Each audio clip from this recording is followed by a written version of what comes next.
Does the NBA really have it out for the Toronto Raptors? For years, fans have questioned why Canada's only team seems to get the short end of the stick. Controversial calls, limited US media attention, and unique obstacles have all fueled the belief that the Raptors face an uphill battle in a league that feels, well, a little biased. Today, we're digging into the facts and the frustrations behind this debate. Let's see if there's truth behind this speculation. First up, let's tackle one of the most discussed topics among Raptors fans: referee bias. For years, fans have felt that calls during Raptors games seem to favor their opponents, especially when they're playing high-profile American teams like the Lakers, Celtics, or Warriors. But is this feeling grounded in reality, or is it part of being a fan of an outsider team? Looking at past playoff games, especially from the 2015 and 2016 seasons, there were critical moments against teams like the Miami Heat and Cleveland Cavaliers where calls didn't seem to go the Raptors' way. These weren't just minor fouls. These were game-altering calls, often in high-stakes situations. In the eyes of fans, these moments add up, creating the impression that the referees favor the larger US markets, especially when the stakes are high. This perception isn't entirely unique to Raptors fans. Many smaller market teams feel like they're at a disadvantage when facing big market teams due to the financial stakes. The league undeniably benefits when marquee American teams succeed, and this can create a perception that officiating might lean towards big markets. For the Raptors, as the only Canadian team, these moments of bias may feel even more glaring because they are the only ones representing Canada, with no other teams in their country to share that burden.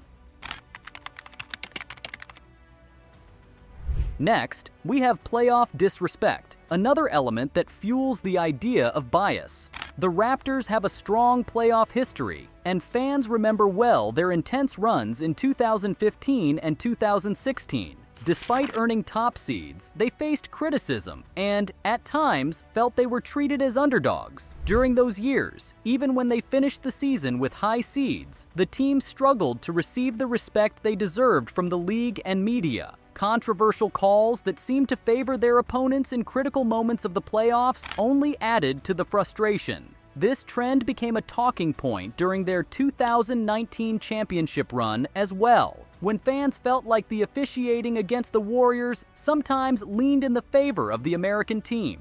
One example often brought up by fans is how the Raptors' success wasn't highlighted or celebrated in the same way as if, say, the Lakers or Knicks had won. When a team from the US wins, there's a large, immediate spotlight. But when the Raptors claimed the title, it felt to some fans that the league's enthusiasm was muted. The Raptors brought in new audiences, revitalized basketball enthusiasm across Canada, and showcased the talent of Canadian players on a big stage. Still, some fans feel like the team's journey wasn't appreciated to the same degree.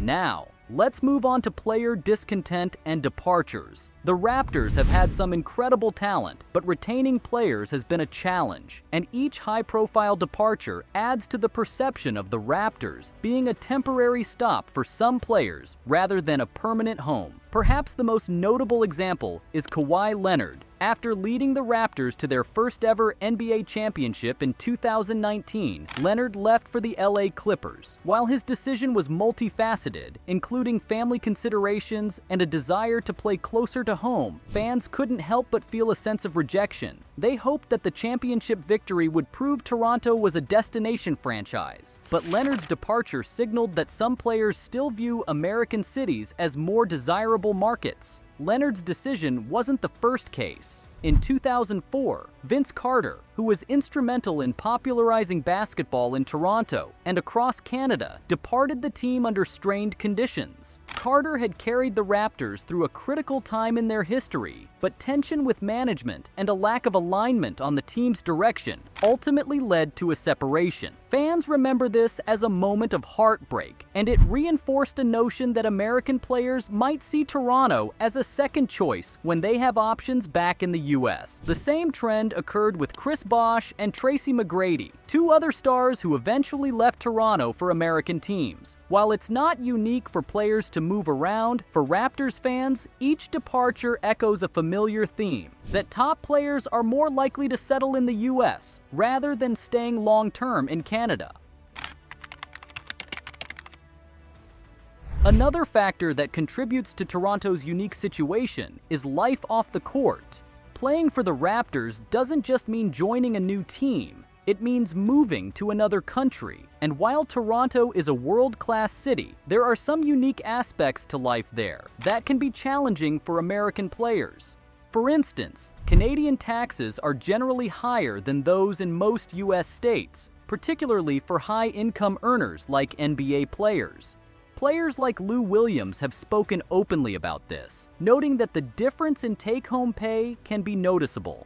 This, combined with the cost of living in Toronto and the unfamiliar winter weather, may contribute to why some players choose to sign with US teams when given the option. There's also the unique challenge of crossing the border for every away game. Raptors players have to go through customs and immigration checks that American teams don't deal with. This adds travel time and hassle to their schedule, especially during busy parts of the season. For players, these small but persistent inconveniences can build up over time, and it's understandable why some may prefer the relative simplicity of staying stateside.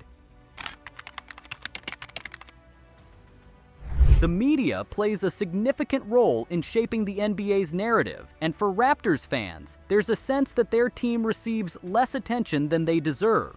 Analysts in the US, from ESPN to major sports networks, often focus more on American teams, leaving Toronto with comparatively limited coverage. Even during the Raptors' historic 2019 championship run, some fans felt that US media coverage downplayed the team's achievements. Chris Broussard and other analysts occasionally suggested that Toronto's path to the championship was somehow easier because the Warriors were dealing with injuries. To fans, this felt like a dismissal of the team's hard work and skill, and it further fed the belief that the NBA doesn't take the Raptors as seriously as it does its American franchises.